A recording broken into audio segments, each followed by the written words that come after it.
Romanism is now regarded by Protestants with far greater favor than in former years in those countries where Catholicism is not in the ascendancy, and the Papists are taking a conciliatory course in order to gain influence. There is an increasing indifference concerning the doctrines that separate the Reformed churches from the papal hierarchy.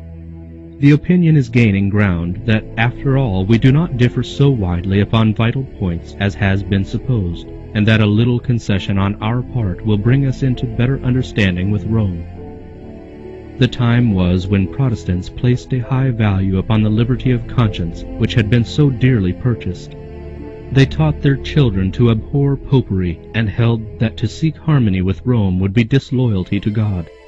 But how widely different are the sentiments now expressed. The defenders of the papacy declare that the Church has been maligned, and the Protestant world are inclined to accept the statement. Many urge that it is unjust to judge the Church of today by the abominations and absurdities that marked her reign during the centuries of ignorance and darkness.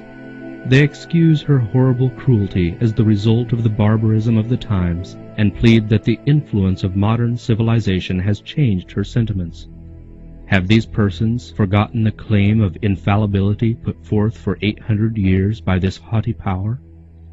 So far from being relinquished, this claim was affirmed in the 19th century with greater positiveness than ever before.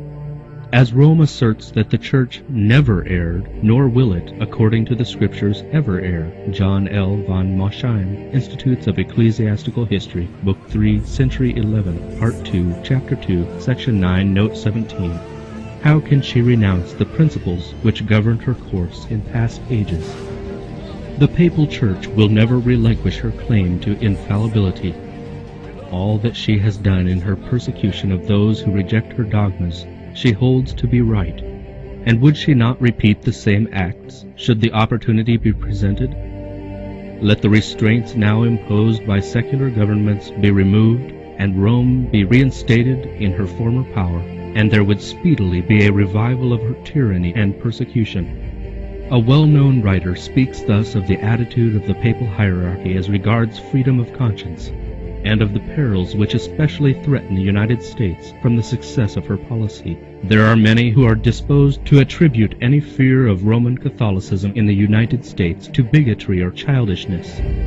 Such see nothing in the character and attitude of Romanism that is hostile to our free institutions, or find nothing portentous in its growth.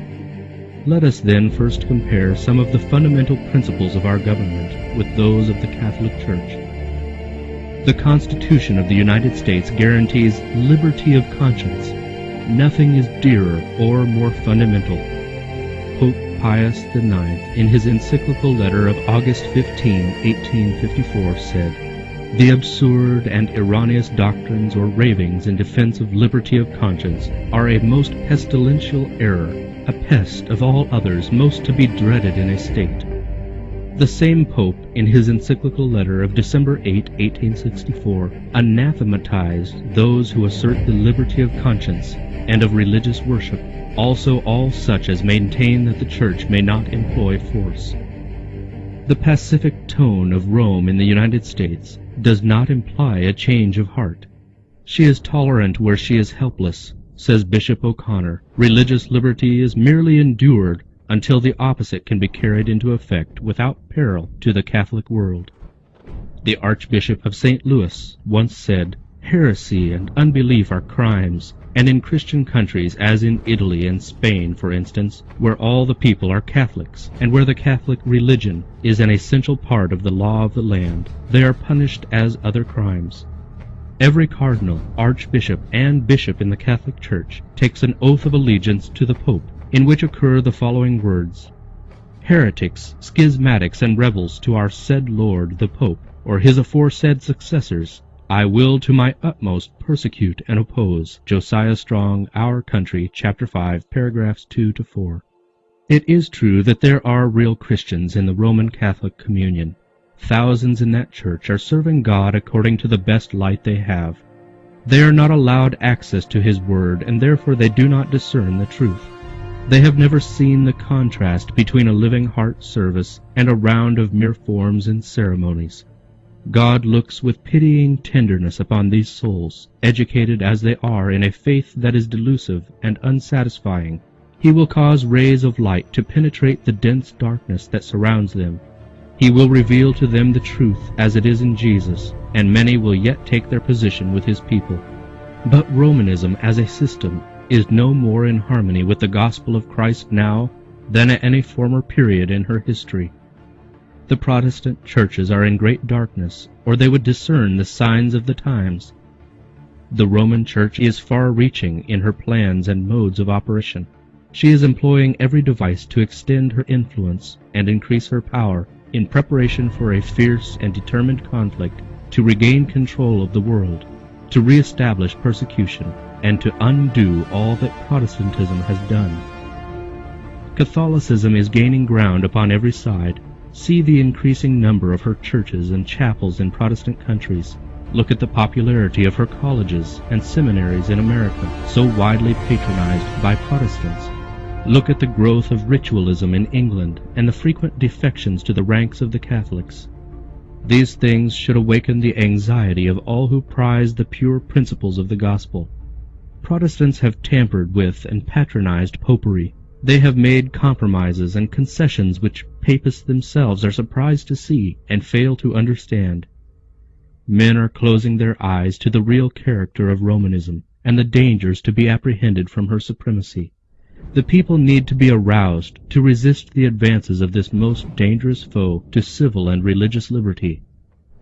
Many Protestants suppose that the Catholic religion is unattractive and that its worship is a dull, meaningless round of ceremony. Here they mistake. While Romanism is based upon deception, it is not a coarse and clumsy imposture.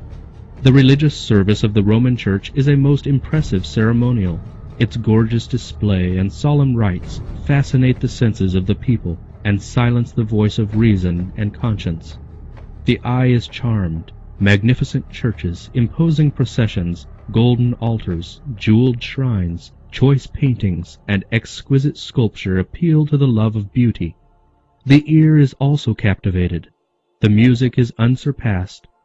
The rich notes of the deep-toned organ, blending with the melody of many voices as it swells through the lofty domes and pillared aisles of her grand cathedrals, cannot fail to impress the mind with awe and reverence.